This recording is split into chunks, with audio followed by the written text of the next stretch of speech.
Hola mis queridos amigos, nuevamente con ustedes su doctor Tigre, el que ronca en esta negra noche neoliberal latinoamericana, sudamericana, ecuatoriana, un consejero de internautas que dice saber más.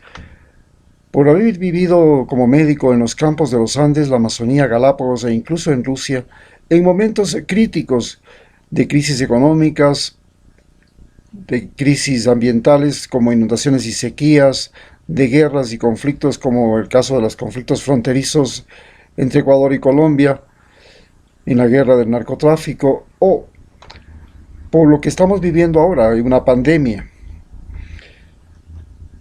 Hoy analizaremos acerca de el tipo de pacientes que nos ha hecho o nos permite reconocer ahora el coronavirus. Estábamos acostumbrados a que en nuestra sociedad, en nuestro ambiente, habían dos tipos de pacientes. Los pacientes que eran urbanos y los pacientes que eran rurales. Aunque la medicina y la forma de aprendizaje de la medicina nunca nos permitió entender esta situación, en realidad siempre existieron grandes diferencias entre un paciente urbano y un paciente rural. En el paciente rural, lo más importante es su entorno natural.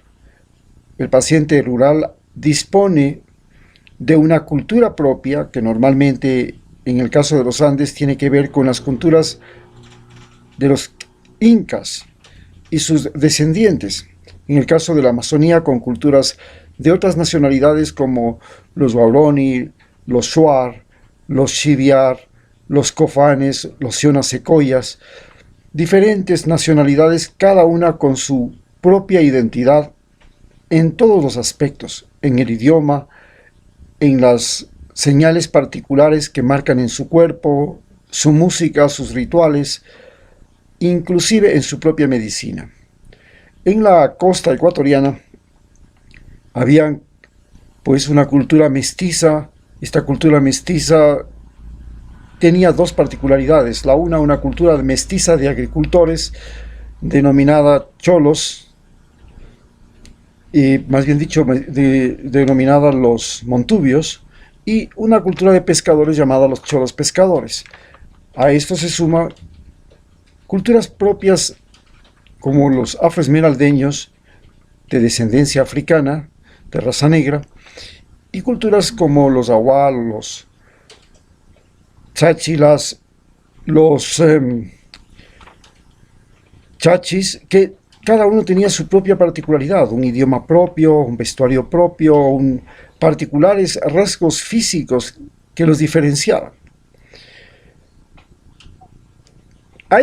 Estas culturas tuvieron una gran influencia en la vida del campesino porque para cada cultura existía pues un alimento que era considerado fundamental, otros plantas medicinales que eran consideradas curativas, rituales que permitían a los chamanes, a las parteras, a los sobadores resolver los problemas de salud.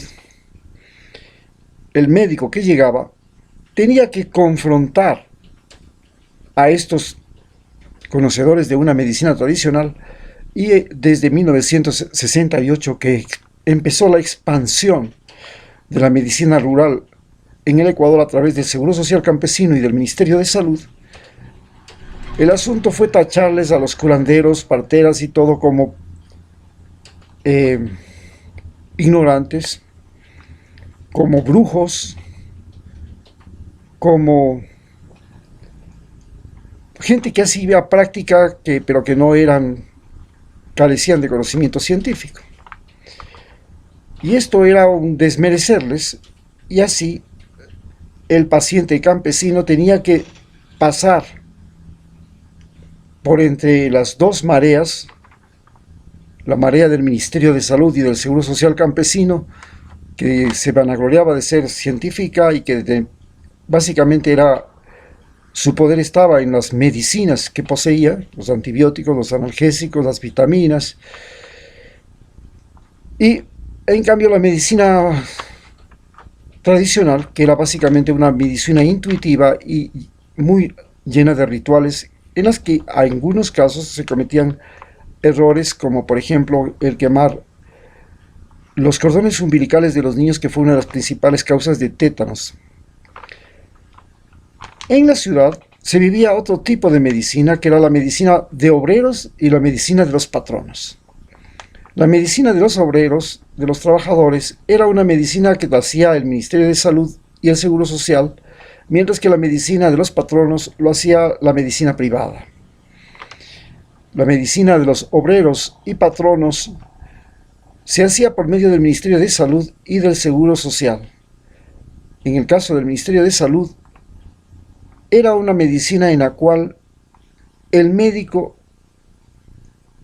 utilizaba a los pacientes para realizar audaces maniobras curativas, prácticas quirúrgicas, experimentos médicos, experimentos de medicaciones, tratamientos, además de que en muchos casos, por supuesto, se aplicaban las doctrinas muy rígidamente que señalaban los libros y textos que se estudiaban en las facultades de medicina.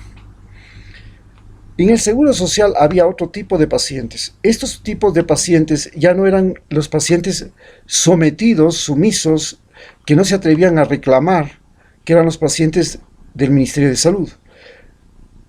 Los pacientes del Seguro Social campesino, del Seguro Social general, eran pacientes que se atrevían a reclamar, que pertenecían a sindicatos, eran empleados públicos y no eran empleados públicos pobres.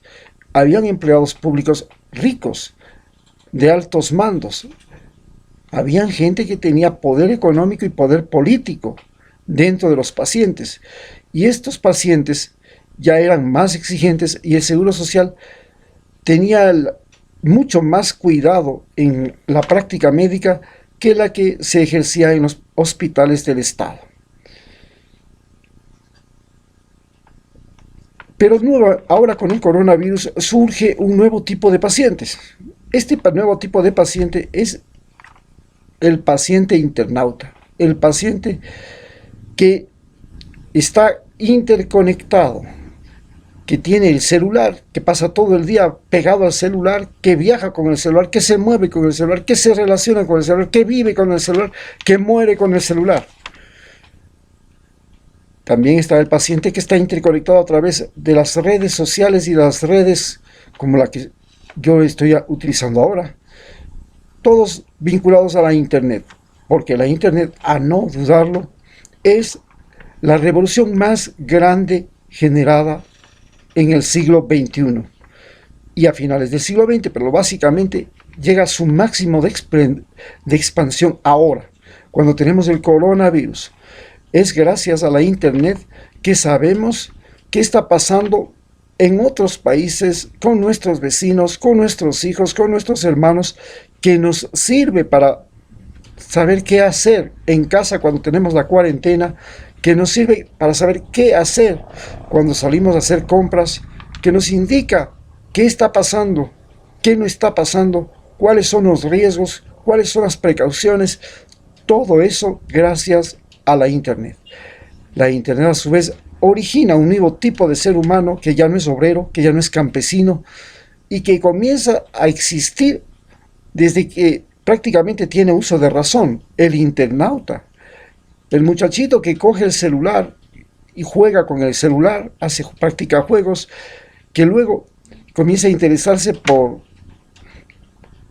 los videos, las películas, por el entretenimiento y luego comienza a interesarse por la ciencia, por las artes, por las invenciones, por las novedades y que se relaciona con amigos, primos, parientes. Cuando llega el paciente internauta al consultorio del doctor, ya no es como el paciente anterior, que suponía que el doctor lo sabía todo. En cambio ahora llega al paciente al consultorio y le dice al doctor, doctor, estoy sufriendo de esto, ¿qué será lo que tengo? El médico le dice, bueno, mi impresión diagnóstica es esto. A la siguiente consulta ya viene trayendo todo, impreso inclusive, de lo que se supone que es la enfermedad que el médico le diagnosticó, las medicinas que le recomendó y todo, y comienza a cuestionar el diagnóstico del médico, la medicina que le dio al médico. Le comienza a preguntar, ¿y por qué me dio esto? ¿Y por qué no me dio lo otro? ¿Por qué no me dio lo de acá? ¿Qué posibilidad hay de utilizar esto de aquí? Este es el nuevo paciente. Este mismo paciente es el que ahora está entrando a los hospitales masivamente, y cuando llega al hospital comienza a tener la duda y la sospecha de si en ese hospital va a salir vivo o va a salir muerto. Y este es uno de los grandes problemas en los que nos enfrentamos en este momento, no solamente en Ecuador, sino en el mundo entero. Porque vemos que, por ejemplo, en Guayaquil, muchas personas llevaron a su familiar caminando y lo sacaron como cadáver. Otros lo llevaron caminando y ni siquiera les devolvieron el cadáver. Otros les devolvieron un cadáver, les devolvieron cenizas que eran de otro tipo y después apareció el familiar en otro lugar, vivo. El coronavirus nos cambió toda la percepción de lo que es la atención médica, lo que es la seguridad sanitaria.